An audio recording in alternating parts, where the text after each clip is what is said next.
Hi, I'm Dr. Maisha, and I want to talk about clarification as a powerful communication tool that I believe is underutilized in dialogue. Oftentimes, when we're talking to people, we have a picture in our mind of what we are speaking and what we want to say. And because of our own filters, we say what we say through our filters, trying to communicate this idea, which it lives as a picture in our mind. Well, the person that we're talking to also has their filters, and when they're listening maybe from a different model of the world. And so oftentimes the words will come in and form a picture, and that picture may be similar to what you're saying, but it may be completely different.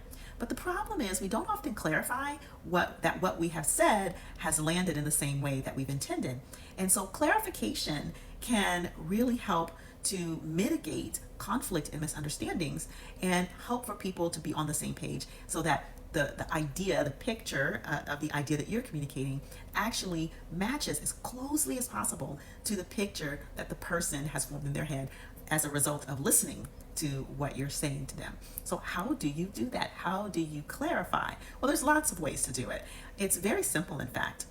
When you're speaking to someone, number one, you're watching them, you're using your sensory acuity, and you're watching to make sure they're with you. And one of the ways that you can tell immediately that someone is not with you is they get that glassy eyed look, maybe like they're defocusing out.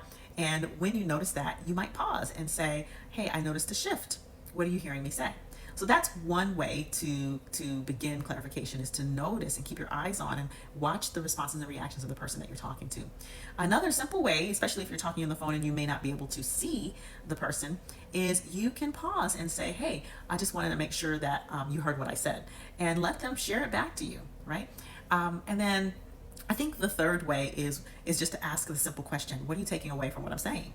Now, on the flip side, we can also, as listeners, we can also clarify what we're hearing, because just as when you're speaking, when you're listening, you may be forming a picture in your mind that is not the same as the person is intending. So if there is something that is said and it rubs you in a particular way, or if you're just not clear, you can ask one of three things. Well, you can ask many things, but you can ask, number one, could you say that again in a different way? So oftentimes when I am asked a question, or when someone has said something and I'm aware that I heard what they said but it didn't quite land, or my brain is not quite processing it, I will ask, can you say that again but in a different way so that I can make sure my brain understands it? Right? So that is one way to clarify, is just to ask them to say it again. The second way is to say, hey, let me make sure I understand what you're saying, and to repeat it back to them, right? And then the third way is to say, let me make sure that I understand what you mean, right? And it's similar, but it's a little nuanced, because when you say, let me make sure that I understand what you're saying, you're feeding back to them their words to make sure you heard the words correctly.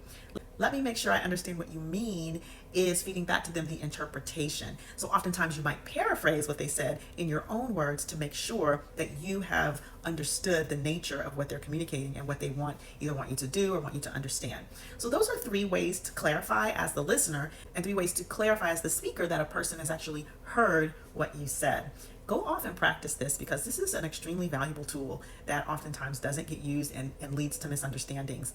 And so if communication is an issue in your organization, whether it be you're finding that there's a lot of conflict, a lot of misunderstandings, where you're finding that maybe there could be some development in how people are communicating and how things are being interpreted, whether there's an opportunity to enhance trust and safety where people maybe are not communicating much at all, then I'd love to talk to you. I'd love to speak with you.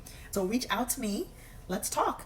And let's discover all of the ways that we could potentially work together, either through executive coaching, through training, through workshops, or through one of my online asynchronous trainings that I offer through my company. So again, I'm Dr. Maisha, and you can reach out to me directly on the platform for which you're watching this video right now. LinkedIn is a great platform, or you can email me directly through my website, mindremappingacademy.com. You can schedule a complimentary call with me so that we can brainstorm on all the ways that I can bring effective communication, trust, and safety into your organization. All right, so go try this clarification tool, and until the next time I see you, stay empowered.